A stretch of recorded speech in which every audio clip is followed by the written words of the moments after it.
ওই শাহজাহান শেখকে খুঁজে পাচ্ছে না, কিন্তু আমার বুথের কারণে আমি মিথ্যা কেস দিলে 4 গাড়ি পুলিশ এসে ঘিরে ফেলবে। ও ঘিরে ফেলুক, তার মানে শাহজাহান শেখের থেকে আমার বুথের ওই কর্মীটার গুরুত্বটা বেশি গণতন্ত্রকে রক্ষার লড়াইয়ে, এটা বোঝা যাচ্ছে। কটাকে কলকাতা হাইকোর্টে দেখেছি, ওসি ওখানে গিয়ে একটা ঠান্ডা মেরে গিয়েছে, আরও কটা যাবে। আপনার এলাকার কেউ যদি কোনো পুলিশ আইন বহির্ভূত কাজ করে, আইন হাতে আপনারা তুলবেন না, ও তাকে কিভাবে কোর্টে নিয়ে যে হাজির করতে হয় আমাদেরকে জানাবেন, আমরা করব। কিন্তু কেউ আইন হাতে তুলেবেন না, তারা আমাদের বন্ধু, আমরা তাকে করব। আরে যেই এই শাহজাহান শেখের কথা বলছি, বাঘ বলতো তো, আজকে দলার পাশে আছে তো, এখন দল কি করছে, ওকে পালাতে সহযোগিতা করছে, বলছে তুই পালা, বুঝতে পারছো না, পালাতে সহযোগিতা করছে। আজ প্রথম দিন দল অনেক কথা বলেছিল, আজ দেখো যত দিন যাচ্ছে কথা কমতে শুরু হয়েছে। এটা নিয়ম। শাহজাহান শেখের মতো অত বড় নেতাকে যদি দল তার পাশে না থাকে বিপদের সময়ে, প্রধানগুলো দেখো লুকিয়ে বেড়াচ্ছে, দল এখন পাশে থাকছে না। আপনার পাড়ার চারানা নেতা যারা আপনাদেরকে ডিস্টার্ব করছে, দাদা দিদির কথা শুনে আপনাদের নামে মিথ্যা কেস দিচ্ছে, তারা যখন বিপদে পড়বে দল পাশে থাকবে তো? হ্যাঁ, মনে হচ্ছে থাকবে? আমরা 42 দিন জেল খেটে অনেক জ্ঞান হয়েছে আমাদের সাথে তৃণমূলের অনেক লোক জেল খাটছে, যোগাযোগ করেছে, আমাদের বলেছে, দুঃখ করছে, ভাইয়ান বিশ্বজিৎদার সাথে বেশি হতো, আমাকে সেলে রাখতো, বিশ্বজিৎদার সাথে কিছু রকম থাকতো, আমি তো একা থাকতাম, বিশ্বজিৎদার সাথে বেশি কথা বলেছে, ভাইয়ান বা বিশ্বজিৎদা আমরা তৃণমূলের হয়ে খেলতাম, মানে বুঝতে পেরেছেন তো, আমরা তৃণমূলের হয়ে খেলতাম, ফেসে গিয়েছি, জেলে আছি, আমার বাড়ির লোকজন নেতার কাছে গেলে নেতার বাড়ি থেকে দূর দূর করে হাঁকিয়ে দেয়। আমরা সব নম্বর দিয়ে এসেছি, অনেকের জন্য আমরা উকিল লাগিয়েছি, জামিন করিয়ে। একটাই কথা, মূল স্রোতে ফিরে আসো, মূল স্রোতে ফিরে আসো, আমার হয়েও খেলতে লাগবে না ভাই, ওই খেলা বন্ধ করো। কে কাকে খেলছে? মামার ছেলে জ্যাঠার ছেলের সাথে যে খেলছে, ভাই কাকা ভাইপো, খেলা বন্ধ করো। ওদিকে শুভেন্দু অধিকারীকে মমতা ব্যানার্জি চা খাওয়াচ্ছে, কোনো সমস্যা হচ্ছে না। দিলীপ ঘোষ, কুণাল ঘোষ, সুকান্ত মজুমদার এক জায়গায় বসে কেক কাটছে, কোনো সমস্যা হচ্ছে না। আর যত খেলাকলি মারামারি ওই বুথের স্তরে কেন হবে, এটা আপনাদেরও খেয়াল রাখতে হবে। আমি অবাক হয়ে যাই, মারামারি যত বুথের লোক, আর যার জন্য মারামারি করলো দেখো সে এক জায়গায় এসি রুমের মধ্যে বসে চা খাচ্ছে।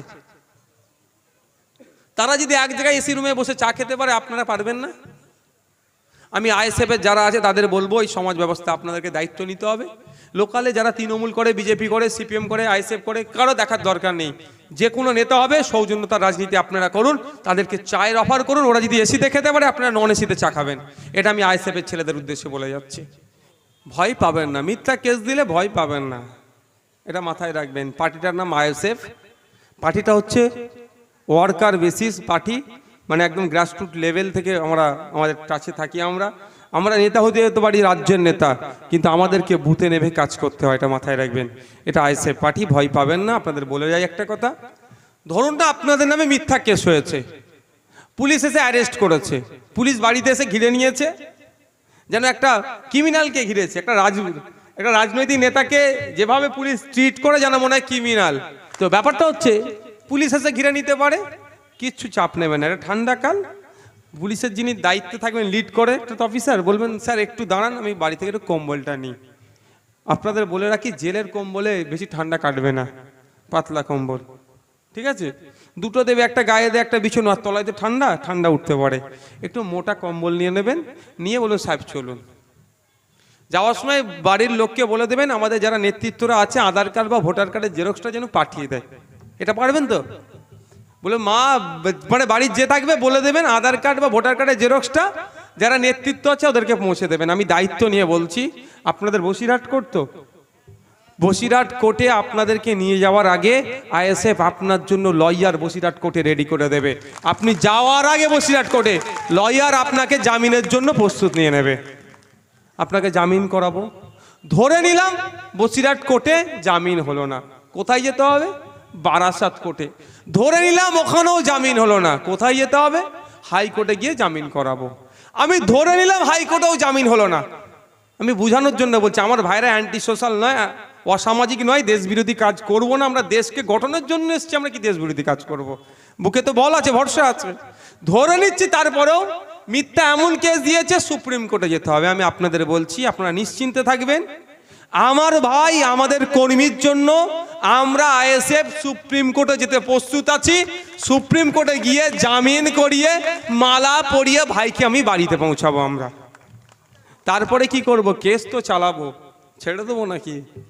জামিন করে চুপ থাকবো নাকি? মিথ্যা কেস কতদিন চলবে? খুব বেশি 5 বছর, 4-5 বছর। কেন এভিডেন্স কোর্ট ওই নানি দাদির গল্প শুনবে না।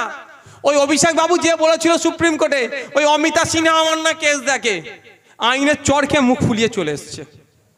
মানে নানি দাদির গল্প, অমুক না আমার কেস দেখে। আরে মানে কি? সব জায়গায় প্রভাবিত করার চেষ্টা, ওখানে চলে না।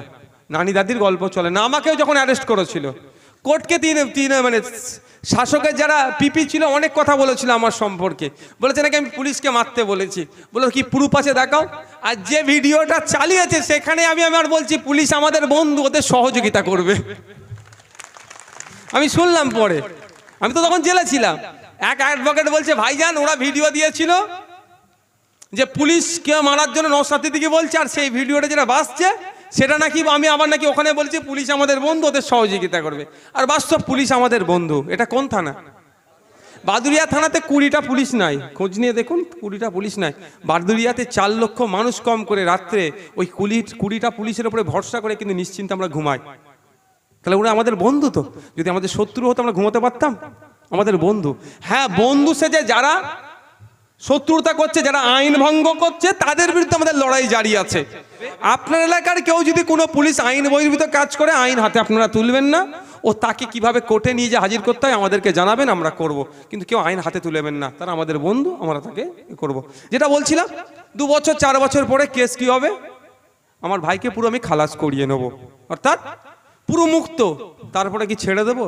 একটু খোঁজ নিয়ে দেখে নেবেন। কারণ আমি মিথ্যা মামলা করলে মানহানির মামলা হয় একটা।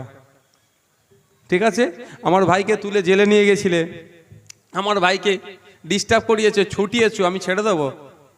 ওই উকিলকে দিয়ে যে বেটা মিথ্যা কেস করেছিল দাদা দিদির কথা শুনে, সেই ব্যাটার বিরুদ্ধে আমরা মানহানির মামলা ঠুকবো। মানহানির মামলা 2 রকম ভাবে হয়, একটা সিভিল হয়, একটা ক্রিমিনালে হয়। একটা হচ্ছে টাকা পয়সা ক্ষতিপূরণ হয়, আর একটা জেল জরিমানা হয়। দেখবো বেটা যদি অর্থশীল হয়, বিত্তশালী হয়, ওর নামে সিভিলে যাব, ওর জেল খাটানোর মামলাতে যাব। আর ও যদি গরিব হয়, ওর চুলকানি বেশি, ওকে ক্ষতিপূরণে যাব। বুঝতে পারছো না? বড় লোকের জন্য যাব জেল খাটাতে, আর গরিবের যাব ফাইন করাতে। সুতরাং যারা মিথ্যা কেস করছেন আমাদের নামে, তাদেরকে বলে দেবেন দাদা দিদির কথা শুনে কেস করছে করো, কিন্তু যখন ফাঁদে পড়বে কোনো দাদা দিদি থাকবে না। আমরা ভুলে যাই না সে 21শে জানুয়ারি 2023-এর কথা আমরা ভুলে যাচ্ছি না। মানুষের অধিকারের জন্য কথা বলতে গিয়ে, মানুষের অধিকার সুনিশ্চিত করতে গিয়ে, সমাজ ব্যবস্থা পরিবর্তন করতে গিয়ে আমাদেরকে জেলে রেখেছে। তবে একটা কথা বলছে এখানে দাঁড়িয়ে, একবার নয়, আমরা 100 বার জেল খাটতে প্রস্তুত আছি। সমাজ ব্যবস্থা পরিবর্তনের লক্ষ্যে যেটা নেমেছি তা থেকে পিছপা হব না। আমরা মঞ্চে দাঁড়িয়ে সেই স্বাধীনতা সংগ্রামীদের কথা বলি, মাত্র 18 বছর বয়সে আপনার ক্ষুদিরামের কথা বলি, শহীদ হয়েছে দেশের জন্য। 19 বছর বয়সে প্রফুল্ল চাকি শহীদ হয়েছে, 22 বছর বয়সে প্রীতিলতা শহীদ হয়েছে, 25 বছর বয়সে বিরসা মুন্ডা শহীদ হয়েছে, 27 বছর বয়সে ভগৎ সিং শহীদ হয়েছে।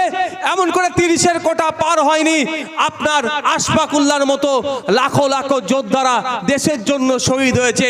তাদের উত্তরসূরি আমাদের মধ্যে প্রয়োজন আছে। আমাদের সমাজ থেকে আমরা আবার নতুন করে প্রফুল্লকে খুঁজছি, প্রীতিলতাকে খুঁজছি, আশফাকুল্লাহকে খুঁজছি, ভগৎ সিংকে খুঁজছি, বিরসা মুন্ডাকে খুঁজছি। আজকে খুবই প্রয়োজন আছে। তাদের আত্মত্যাগ, তাদের আত্মবলিদানের ফলে স্বাধীন দেশ পেলাম, সংবিধান পেলাম। কিন্তু আজকে অপদার্থ সরকার স্বাধীন দেশে এবং সংবিধানের ওপরে যে আমাদের অধিকার আছে সেটাকে কেড়ে নেওয়ার অপচেষ্টা করছে। দলিতদের যে অধিকার আছে তাকে বুঝিয়ে দেওয়া হচ্ছে না, আদিবাসীর যে অধিকার আছে তাকে বুঝিয়ে দেওয়া হচ্ছে না, মাইনরিটিদের যে অধিকার আছে তাদেরকে বুঝিয়ে দেওয়া হচ্ছে না। সর্বোপরি একজন নাগরিকের যে অধিকার, অপদার্থ সরকার সেটা বুঝিয়ে দিচ্ছে না। এর পরিবর্তে নাগরিক নাগরিক অধিকার কেড়ে নেওয়ার চেষ্টা করছে। তাই সময় এসেছে আমাদেরকে জাগ্রত হতে হবে।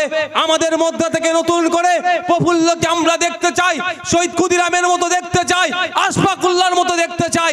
আপনাদের মধ্যে থেকে উঠে আসবে আগামী দিনের সাথ নিয়ে যারা দেশের সার্বভৌমত্ব এবং সংবিধান পরিপন্থী, সার্বভৌমত্বকে যারা আঘাত করছে এবং সংবিধান পরিপন্থী যারা কাজ করছে, তাদের বিরুদ্ধে গণতান্ত্রিক প্রক্রিয়াতে আমাদের জাগরণ হতে হবে। তাদের বিরুদ্ধে ভোটের মাধ্যমে তাদেরকে প্রতিহত করতে হবে। প্রস্তুত আছেন তো নাকি ভাই? না পুলিশ আসলে ভয় পেয়ে যাবেন? ভয় পাওয়ার কোনো জায়গা নাই। শীতকালের সময় পুলিশ যদি আসে, মিথ্যা কেস দিচ্ছে তো, হ্যাঁ বুঝতে পারছি না। ও আচ্ছা।